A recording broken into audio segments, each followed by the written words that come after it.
કુંભારની વાર્તા પંચતંત્રની વાર્તા। મારી ચેનલમાં નવા છો તો મારી ચેનલને લાઈક કરો, શેર કરો, સબસ્ક્રાઇબ કરો, ધન્યવાદ। એક સમયે એક ગામમાં યુધિષ્ઠિર નામનો કુંભાર રહેતો હતો। એક દિવસ તે તૂટેલા ઘડા સાથે અથડાઈને તેના ઘરે પડી ગયો। ઘડાના કેટલાક ટુકડા જમીન પર વિખરાયેલા હતા। એક તીક્ષ્ણ ટુકડો કુંભારના કપાળમાં ઊંડે સુધી ઘૂસી ગયો।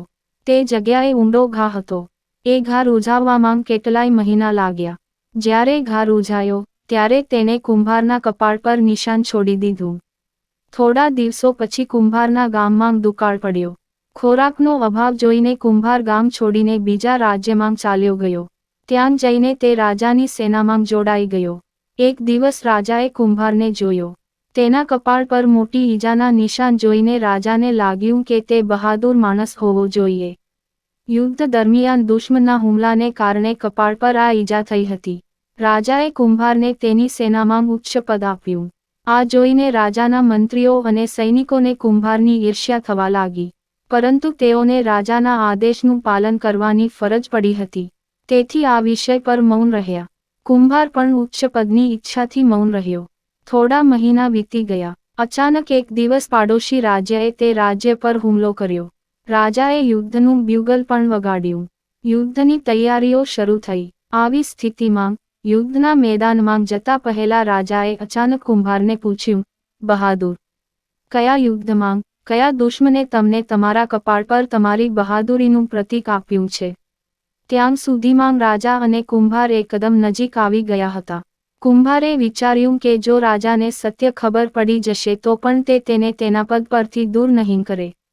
તેણે પોતાનું સત્ય રાજાને કહ્યું, મહારાજ, આ ઘા યુદ્ધમાં કોઈ હથિયારથી થયો ન હતો। હું કુંભાર છું। એક દિવસ જ્યારે હું પીને ઘરે આવ્યો ત્યારે તૂટેલા ઘડા સાથે અથડાયો અને નીચે પડી ગયો। એ જ વાસણના તીક્ષ્ણ ટુકડાને કારણે મારા કપાળ પર ઘાના નિશાન છે। આ સાંભળીને રાજા ગુસ્સે થઈ ગયો। તેણે કુંભારને તેના પદ પરથી હટાવીને રાજ્ય છોડવાનો આદેશ આપ્યો। કુંભાર આજીજી કરતો રહ્યો કે તે પોતાની પૂરી શક્તિથી યુદ્ધ લડશે અને પોતાનો જીવ પણ આપી દેશે। પણ રાજાએ તેની વાત સાંભળી નહીં।